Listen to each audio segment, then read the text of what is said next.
Alhamdulillah pada hari ini saya Bribka Irfan, Babin Kaptipmas Polsek Langkahan, khususnya Desa Simpang 3, Kecamatan Langkahan, Kabupaten Aceh Utara.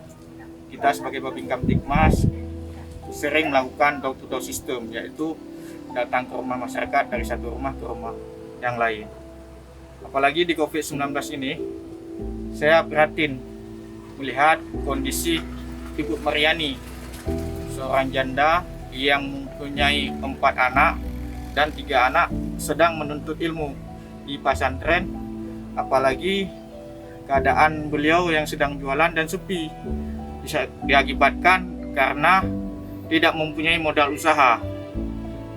Sehingga konsultasi dengan Ibu Mariani, apa sih permasalahan beliau, sehingga beliau menceritakan bahwa apabila ada masyarakat yang ingin membeli dagangan beliau, banyak barang yang tidak ada karena modal usaha beliau tidak ada lagi dikarenakan pandemi COVID-19.